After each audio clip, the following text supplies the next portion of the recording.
Hello everyone, so welcome back to another video. तो जैसे कि आप सभी को हमारी अकाउंटेंसी की रिवीजन क्लास चली, तो उन्हीं रिवीजन क्लास जो आगे बरकरार करते हुए आज आपकी क्लास नंबर 25 है, जिसमें आज हम आपका एक और टॉपिक दैट इज आईएफएमएस को कंप्लीट कर देंगे। जैसे आपका ये आईएफएमएस मतलब कि Indian financial management system complete होता है, आपका एक ही टॉपिक बच जाएगा दैट इज टैक्सेशन। वो भी मैं आपको 3-4 लेक्चर्स नेक्स्ट 3-4 लेक्चर्स में कंप्लीट कर दूंगा। उसके बाद हम एक प्रॉपर्ली जीके की मैथ्स क्लासेस स्टार्ट कर देंगे। जीके की मैथ्स क्लासेस के बाद आपका पंकज से मैं बोलूंगा कि आपकी साइंस की मैथ्स क्लासेस स्टार्ट कर दे for your finance account assistant exam. तो जो भी इस चैनल पे नए हो चैनल को सब्सक्राइब कर ले, क्योंकि आगे बहुत ही मजा आने वाला है। आपकी हर एक कंपोनेंट आपको रिवाइज कराया जाएगा।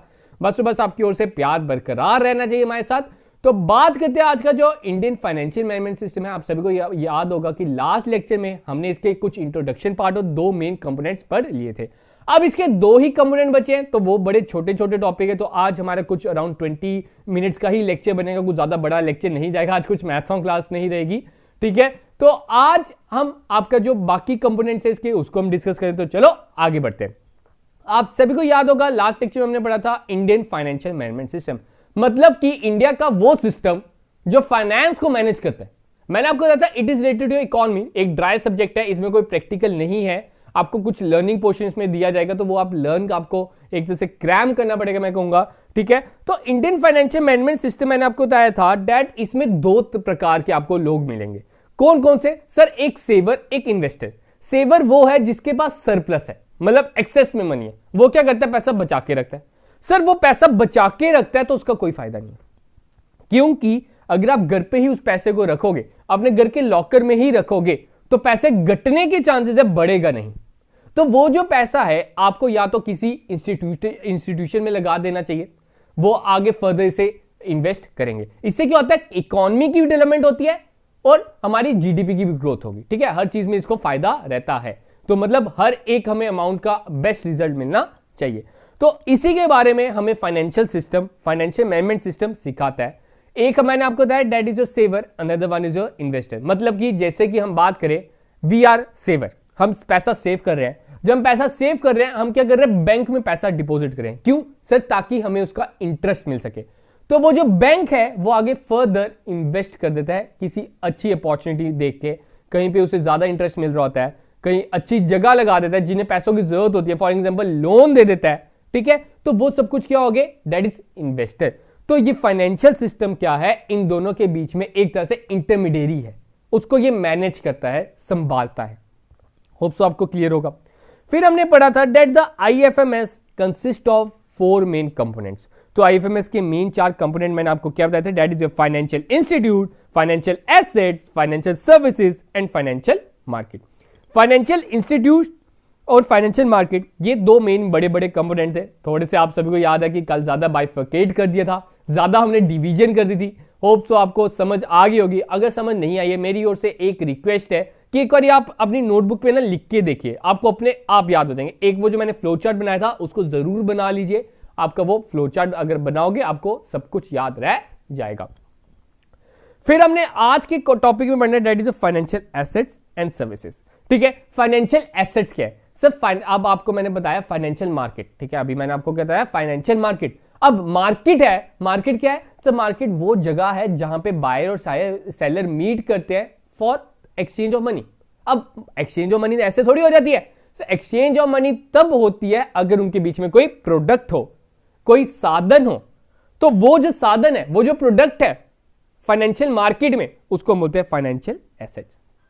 जैसे कि आप सभी को होता है, हम मार्केट में जाते हैं, कोल्ड ड्रिंक लेके आते हैं। जी सर, हमने कोल्ड ड्रिंक ली।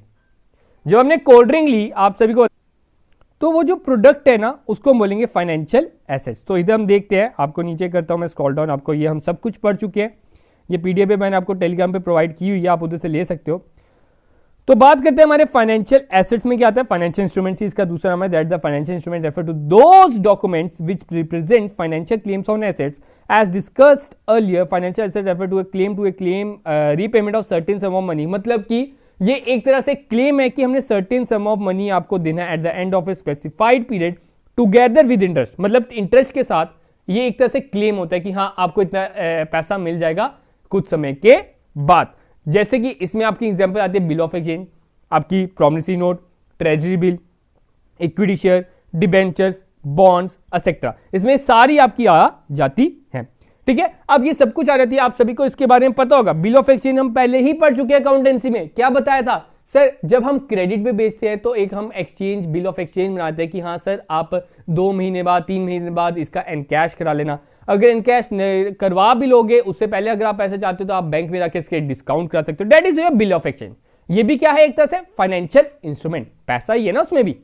दूसरा हम बात करें promissory note, treasury bill. Treasury bill के बारे में मैंने आपको बताया, जो गवर्नमेंट इशू करती है, एक प्रॉमिसरी नोट है ये, कि आपको इतने टाइम के बाद इसका इतना पैसा मिल जाएगा। Equity shares, debentures, bonds etcetera, ये सब कुछ क्या है, that is your financial instruments. अब financial securities can be classified into, जो आपकी फाइनेंशियल सिक्योरिटीज है इनको हमने 2 पार्ट्स में बांटा, that is your primary and secondary. Primary का मतलब डायरेक्ट सिक्योरिटीज और सेकेंडरी का मतलब इनडायरेक्ट सिक्योरिटीज। जैसे कि नाम बता रहे हैं डायरेक्ट, और वो क्या है इनडायरेक्ट। डायरेक्ट मतलब डायरेक्टली आप बेचोगे, इनडायरेक्टली मतलब इनडायरेक्टली आप बेचोगे। मतलब कि डायरेक्टली में आपका क्या हो जाएगा, बीच में कोई इंटरमीडिएरी नहीं है, कोई मिडल मैन नहीं है, आप जो सेलर है वो डायरेक्टली कस्टमर को बेच रहे हैं। ठीक है, that is known as primary securities. अगर हम सेकेंडरी की बात करें, इसमें आपको एक मिडल मैन मिलेगा, बस ये फर्क है। मतलब कि इसकी डेफिनेशन यही है कि आपको प्राइमरी सिक्योरिटीज में एक इंटरमीडिएरी होगा, एक मिडल मैन होगा, लेकिन अगर सेकेंडरी सिक्योरिटी की बात करें उसमें ना ही कोई मिडल मैन होगा ना ही कोई इंटरमीडिएरी होगा। तो यही इसमें लिखा हुआ आप देख सकते हो। ठीक है, कुछ खास नहीं है, बाकी short term, medium term, long term के बारे में इसमें बताया गया है। दैट द सेकेंडरी सिक्योरिटीज में आप देख सकते हो इशूड बाय सम इंटरमीडिएरीज। ठीक है, इनके बीच में कोई इंटरमीडिएरी होगा। मतलब कि फॉर एग्जांपल एक कंपनी है एबीसी, एबीसी एक कंपनी है, वो अपने शेयर्स खुद नहीं बेचती, उन्होंने एक बंदे को हायर किया है जो उनके बिहाफ पे बेचता है, तो उस टाइम पे हम बोलेंगे उसको सेकेंडरी सिक्योरिटीज। ठीक है, उनके बीच में कोई मिडिल मैन है हम कह सकते हैं। अब देख सकते हो कि इसमें भी 3 तरह की आ गई, short term, medium term, long term. Short term हो गया 1 साल से कम, मीडियम टर्म आपका हो गया 1 से 5 साल, और लॉन्ग टर्म आपका हो गया 5 साल से ज्यादा। ठीक है, ये आपकी डिफरेंट आ गए। शॉर्ट टर्म सिक्योरिटीज कौन सी होगी, जो मेच्योर होते हैं with in period of 1 year. अगर हम मीडियम टर्म की बात करें जो 1 से 5 साल हो। डिबेंचर्स की बात करें वो अगर 5 साल से हो, ठीक है, डिबेंचर आपके 1 साल के भी होते हैं मेच्योरिटी पीरियड, वो डिपेंड करता है, जरूरी नहीं कि डिबेंचर आपकी मीडियम टर्म ही है। लेकिन जो बिल ऑफ एक्सचेंज है, ट्रेजरी बिल है, ये आपके शॉर्ट टर्म ही आते हैं। ठीक है, लॉन्ग टर्म में भी आपके डिबेंचर्स आते हैं, शॉर्ट टर्म में भी आपके डिबेंचर्स आते हैं, आपके मीडियम टर्म में भी डिबेंचर्स आते हैं, तो हर जगह आपके आते हैं। तो long term securities are those which have a maturity period of more than 5 years। बस तो बस आपने टाइम पीरियड याद रखना है। शॉर्ट टर्म आपका हो गया 1 साल से कम, आपका लॉन्ग टर्म आपका हो गया 5 साल से ज्यादा, मीडियम टर्म आपका हो गया 1 से 5 के बीच में। होप सो आपको इतना क्लियर होगा। ठीक है, अब बात करते हैं फाइनेंशियल सर्विसेज। इतना ही था आपका सिर्फ और सिर्फ ये जो हमने पढ़ा फाइनेंशियल इंस्ट्रूमेंट्स या आपके फाइनेंशियल एसेट्स, ये वो प्रोडक्ट है जो फाइनेंशियल मार्केट में सेल आउट होते हैं, सोल्ड आउट होते हैं। अब बात करते हैं the next term that is financial services. ठीक है, तो फाइनेंशियल सर्विसेज क्या है, मतलब कि अभी हमने प्रोडक्ट के बारे में पढ़ा, अब आप सभी को होता है हर जगह वर्ड यूज क्या होता है, गुड्स एंड सर्विसेज। गुड्स हमने पढ़ लिया, अब जो फाइनेंशियल मार्केट में सर्विसेज प्रोवाइड की जाएंगी, these services are known as the financial services. मतलब कि वो services that are used to manage the finance. ठीक है, मतलब कि इसमें आपकी सर्विसेज आपकी आती है, बैंक की सर्विस आपकी आ जाती है। नेक्स्ट वन इज जो इंश्योरेंस सर्विसेज आपकी आ जाती है, इन्वेस्टमेंट सर्विसेज आपकी आती है, फॉरेन एक्सचेंज सर्विस है। ये सब कुछ क्या है, सर्विसेज है, क्योंकि इन रिटर्न तो आपको कुछ नहीं मिल रहा, आप क्या कर रहे हो, इधर से सिर्फ और सिर्फ सर्विसेज ले रहे हो। आप देख सकते हो बैंकिंग में, ठीक है, बैंकिंग आपको सर्विस मिलती है, बैंकिंग सर्विस आपको different different, for example grant of loan, depository money, issuing of debit and credit card, opening account, ये सब कुछ क्या है, बैंकिंग सर्विसेज में आपका आता है, और ये सब कुछ किसके अंदर आ जाएगा, फाइनेंशियल सर्विसेज। बाद में बात करें बैंकिंग के बाद एक और सर्विस आती है, that is insurance services. Insurance के बारे में आपको पता है कि insurance is must for your cars, for your vehicles, vehicles के लिए इंश्योरेंस आपकी मस्ट है, या बाकी आपकी LIC हम की बात करें, इनमें भी आपको कोई प्रोडक्ट नहीं मिल रहा। क्या आप अपनी इंश्योरेंस की जब EMI पे करते हो, क्या आपको उसकी जो आपकी इंस्टॉलमेंट पे करते हो, आपको उसके रिटर्न में कुछ मिलता है? नो सर, उसमें हमें कुछ नहीं मिलता, हम सिर्फ और सिर्फ उसकी इंस्टॉलमेंट पे करते हैं, और in return on the miss happening of any event, तो उस टाइम पे हमें वो क्लेम मिल जाता है। तो these is also known as a services, और वो कौन सी सर्विसेज है, insurance services. Next one is investment services, it mostly include asset management, ठीक है। आगे आपका फॉरेन एक्सचेंज सर्विस, आगे आपको पता है कि ये क्या हो गया, the exchange of A currency, तो करेंसी की चेंज। फॉर एग्जांपल आपने अगर फॉरेन टूर पे जाना है, आपने बाहर जाना है, तो उस करेंसी की आप लेते हो, कॉइन्स लेते हो, या उसकी वो करेंसी अपनी रुपी के अकॉर्डिंग एक्सचेंज कराते हो, तो वो भी आपकी क्या है, फॉरेन एक्सचेंज सर्विसेज। तो ये भी आपका सर्विस सेक्शन में आ जाता है। होप सो आपको समझ आ गया होगा फाइनेंशियल सर्विसेज, फाइनेंशियल इंस्ट्रूमेंट, फिर हमने फाइनेंशियल मार्केट पढ़ा था। फाइनेंशियल मार्केट से पहले हमने क्या पढ़ा था, दैट द फाइनेंशियल इंस्टीट्यूशंस। तो ये सब कुछ हमारे 4 कंपोनेंट थे, 4 मेन एलिमेंट थे ऑफ आईएफएमएस। तो होप सो आपको ये क्लियर होगा। तो अब आगे हम बात करते हैं इसके इंपॉर्टेंट एमसीक्यू की। तो वैसे तो आज का लेक्चर कुछ ज़्यादा बड़ा जाने नहीं वाला, आज छोटा सा ही लेक्चर रहेगा, क्योंकि अब देखो आईएफएमएस आपका इधर खत्म हो जाएगा, अराउंड 20 मिनट्स की लेक्चर ही रहेगा। तो उसमें आपका आईएफएमएस खत्म हो जाएगा। जब ये खत्म हो जाएगा उसके बाद आपका टैक्सेशन स्टार्ट करना है। तो ये नहीं हो जाए कि मैं आधा टैक्सेशन में पढ़ाऊँ, वो पॉसिबल नहीं था। तो इसलिए आज आपका मैराथन क्लास नहीं रही, ये सिंपल एक लेक्चर ही रहा जिसमें हमने आपका आईएफएमएस कंप्लीट किया है। बात करते हैं द फर्स्ट एमसीक्यू क्या कहता है, the financial institutions are also known है। देखो ये जो आज एमसीक्यू है ना, ये अभी हमारे पुराने ही एमसीक्यू रहेंगे। अभी आपको मैं जैसे ही आपका टैक्सेशन खत्म होता है, मैं आपकी जीके की रिवीजन के साथ साथ अल्टरनेटिव डेज पे कोशिश करूंगा आपके प्रैक्टिस सेट लेके आऊं 30 एमसीक्यू डेली, ठीक है। तो वो भी मेरी ओर से कोशिश रहेगी। अगर सब कुछ सारा साथ मिलता रहा तो आपके लिए बेस्ट से बेस्ट मैं अपने लेके आऊंगा। आगे प्रॉपरली हम एक सेट बनाएंगे, आपके साथ डिस्कस करेंगे। सिर्फ और सिर्फ आपसे चैनल को सब्सक्राइब करके रखना है। जब भी लेकिन हमारी ओर से वीडियो आए तो उसको देखना जरूर है, लाइक जरूर करना, आगे शेयर जरूर करना है। बात करते हैं आज के क्वेश्चन नंबर 1 की। The financial institutions are also known as, जो फाइनेंशियल इंस्टीट्यूट्स हैं वो किस नाम से जाने जाते हैं। अभी आपको मैंने बताया that they are 4 component, financial institutes, markets, assets and the last one is services.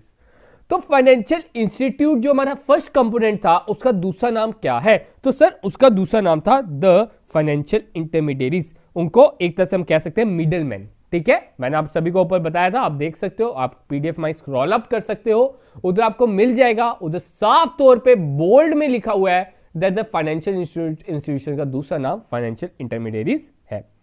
आगे बात करते हैं विच of the following combination is correct. नीचे आपको कॉम्बिनेशन दिया है, तो क्या कौन सा कॉम्बिनेशन इसमें सही दिया गया है। सबसे पहले ये जो इंस्टीट्यूशंस है, ये इंपॉर्टेंट इंस्टीट्यूशंस है, इनकी आपको सबसे पहले डेफिनेशन, आपकी फुल फॉर्म पता होनी चाहिए। दैट द नाबार्ड, ठीक है, नाबार्ड की फुल फॉर्म आ जाती है national bank for agriculture and rural development. RBI reserve bank of India, RRB is Regional Rural bank, IDBI is Industrial Development Bank of India. ये चारों के नाम आपको पहले फुल फॉर्म पता होनी चाहिए। देखो उसमें ये भी क्वेश्चन पूछा जा सकता है, तो इसको भी आप अपने नोट्स में ऐड ऑन कर लो। तो बात होती है नाबार्ड। नाबार्ड मैंने बताया it is related to your agriculture and rural development. तो ऑब्वियसली बात है इसमें इंडस्ट्रियल लोन तो नहीं आएगा, तो ये ऑप्शन इधर गलत हो जाता है। बाद में बात होती है reserve bank of India, that is apex bank. सभी बैंक का एक तरह से हाई टॉप बैंक आपका गिना जाता है। तो it is related to your long term finance, तो ये भी आपका गलत हो जाता है। Third one is RRB. RRB is Regional Rural Bank, ठीक है, आप सभी को पता है। तो मतलब कि रूरल एरियाज में काम करता है, उनको लोन्स प्रोवाइड करता है। तो it is for agriculture finance, तो ये सही है, क्योंकि रूरल एरियाज में ऑब्वियस बात है एग्रीकल्चर ही होगा, खेती बाड़ी होगी। तो ऑब्वियस बात है RRB is related to your agriculture finance. Fourth one is your IDBI. IDBI is Industrial Development Bank of India. तो ये आपका इंडस्ट्री लोन के रिलेटेड होता है। तो कहते हैं शॉर्ट टर्म लोन्स, तो उधर शॉर्ट टर्म नहीं होता, short term as well as long term. Most probably इसमें लॉन्ग टर्म आता है, तो लास्ट ऑप्शन इसमें गलत हो जाता है। तो इसका सही आंसर क्या रहेगा, सी ऑप्शन, ठीक है। आगे बात करते हैं विच of the following is not related with money market. मैंने आपको 2 तरह की मार्केट बताई थी। सर कौन कौन सी आपने मार्केट बताई थी, आपने मार्केट हमने पढ़ी थी that is your capital market and the money market. Capital market वो थी जिसमें लॉन्ग टर्म एसेट से होल्ड आउट होते थे, और मनी मार्केट जो छोटे आपके जो जिनकी मेच्योरिटी पीरियड कम होता है, ठीक है। तो आपका इधर बोलता है treasury bill, commercial bill, certificate of deposit या शेयर्स। आप सभी को होता है shares are for long term, तो शेयर्स को हमने उस किस में डाला था, कैपिटल मार्केट में डाला। तो थर्ड का आंसर क्या रहेगा, D option. Fourth question, which of the following is related with money market. अब देखो इधर नॉट था, ध्यान से क्वेश्चन पढ़ा करो। मतलब नॉट का मतलब सिंपली हमने इधर बताना था कैपिटल मार्केट के बारे में, ठीक है। अब जो फोर्थ क्वेश्चन है उसमें सिंपली बोला मनी मार्केट के बारे में बताओ, तो मनी मार्केट शेयर्स नहीं होते, डिबेंचर्स नहीं होते, बॉन्ड्स नहीं होते, ये हमारे कैपिटल मार्केट है। तो treasury bill is related to your money market, इसके बारे में मैंने प्रॉपर एक पैराग्राफ आपको कराया है, that it is A promissory note issued by the government. मैं बार बार रिपीट इसलिए करता हूं ताकि आपके दिमाग में फिट हो जाए। Fifth question, what is call money. मैंने अब कल के लेक्चर में ही आपको बताया था, कॉल मनी एक होता है, एक आपको नोटिस मनी होता है। आपको बड़ी जगह कॉल मनी मिलेगा 1 to 14 डेज, लेकिन इसका मोस्ट स्पेसिफिकली अगर 1 डे ऑप्शन होगा तो हम उसको चुनेंगे। तो call money is related to your overnight loan, तो इसका आंसर क्या रहेगा, ए ऑप्शन। अगर हम 6 क्वेश्चन की बात करें, व्हाट इज नोटिस मनी, तो notice money is related to your 1 day to 14 days, ठीक है। It is a loan for 1 day to 14 days, these two both are, ठीक है। नोटिस मनी की बात करें और कॉल मनी की भी बात करें, ये दोनों के दोनों आपके हाईली लिक्विड एसेट्स हैं, ठीक है। आगे बात करते हैं हम अपने 7th क्वेश्चन की, what is the maximum validity of cheque. तो चेक की मैक्सिमम वैलिडिटी क्या होती है। अब अगर आपके पास अभी कोई चेक पड़ा है, कोई चेक बुक पड़ी है, आप ऊपर पढ़ सकते हो, उधर डेट के नीचे ही छोटा सा लिखा होता है वैलिड फॉर 3 months, तो 3 महीने का मतलब क्या हो गया, 90 डेज। तो 7th का आंसर क्या रहेगा, A option. 8th question, which of the following statement is false about treasury bill. तो ट्रेजरी बिल के बारे में नीचे दी गई ऑप्शन कौन सी गलत है। कहता है it is a secure instrument, जी सर ये तो सिक्योर है because it is issued by the government. B is the promissory note, ये प्रोमिसरी नोट भी है तो ये भी सही आंसर है। It is issued by the government, तो ये भी सही है।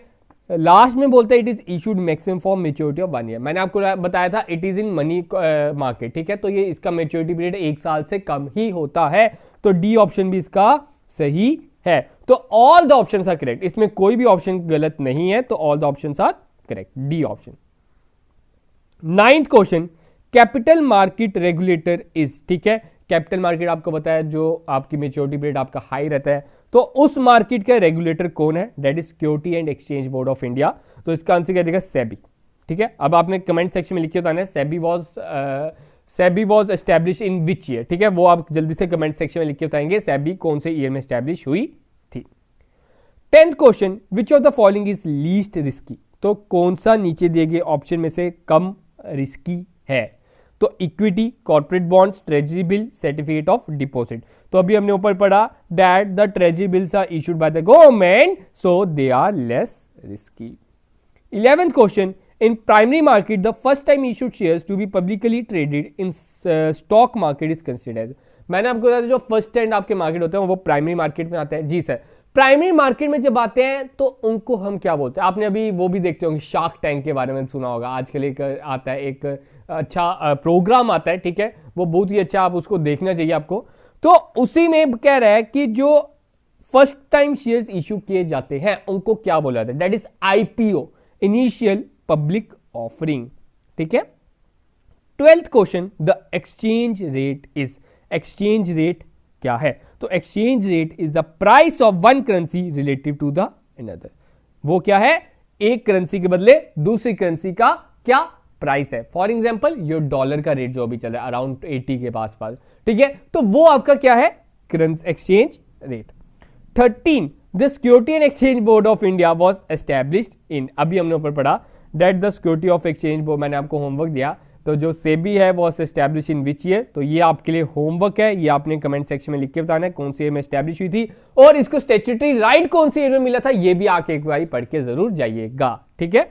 इसके आंसर, दोनों के आंसर आपके कमेंट से इसी में छुपे हुए हैं, ठीक है।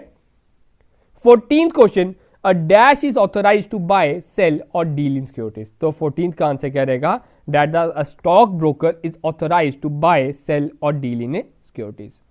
सेबी, अब सेबी का मतलब क्या है, security exchange board of India या security and exchange board of India. जी जनाब, इन दोनों में से कौन सा सही रहेगा, ध्यान से देखिए, एंड उसमें आता है, एग्जामिनर आपको इधर से यही टेस्ट करेगा, बाकी सेम दिया हुआ, मैंने एक ऑप्शन में एंड डाला है, याद रखना एंड आता है उसमें, तो इसका आंसर सी ऑप्शन रहेगा। 16th question, in order to protect the interest of investors and regulate the working of stock exchanges, the government in 1988 set up the, ठीक है, तो 1988 में गवर्नमेंट ने एक बोर्ड लाया था, that is known as Security and exchange board of India, तो वो इसका सही आंसर रहेगा। 17th question, the financial market for long term funds is known as, तो वो लॉन्ग टर्म फंड्स के लिए कौन सी है, that is capital market. 18th, the unorganised financial system include, मतलब अनऑर्गेनाइज वे में उनके लिए कोई स्पेसिफिक रूल्स नहीं है, प्रॉपर्ली वो रजिस्टर होना भी उनके लिए अनिवार्य नहीं है, उनके लिए कुछ एक्ट नहीं बने हुए, वो उनकी मन मर्जी के मेहमान है, आप जो करना चाहते हैं कर सकते हैं। तो अनऑर्गेनाइज सेक्टर में कौन सा आता है, that is your indigenous bank. तो 18th का आंसर क्या रहेगा, सी ऑप्शन। 19 क्वेश्चन की बात करते हैं, विच of the following is example of capital market. तो कैपिटल मार्केट में मतलब आपके जो लॉन्ग टर्म होते हैं, तो लॉन्ग टर्म आपके तीनों के तीनों हैं, तो all of this is the right one. Which of the following is the component of IFMS. तो आईएफएमएस के हमने पढ़े थे 4 component, that is financial instrument, financial market, financial assets and financial services. तो आप देख सकते हो इधर आपके जो फाइनेंशियल इंटरमीडियरीज है, इसका ही ये दूसरा नाम क्या है, इंस्ट्रूमेंट्स है, ठीक है। आपके मतलब ये फाइनेंशियल क्या है, सॉरी फाइनेंशियल एसेट्स है, ठीक है।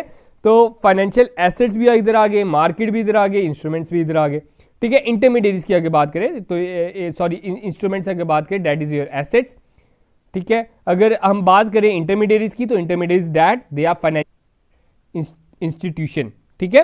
तो ये all of this is the, इसका सही आंसर रहेगा। तो 20th का आंसर क्या रहेगा, ऑल ऑफ दिस, ठीक है। इधर आपके 20 क्वेश्चन एक खत्म होते हैं। अब जैसे मेरा देखो मेन मकसद क्या है कि विद इन 3-4 डेज में आपका जो टैक्सेशन है वो कंप्लीट, उसके बाद आपकी पूरी अकाउंटेंसी कंप्लीट प्रॉपर हमने उसको रिवाइज कर लिया।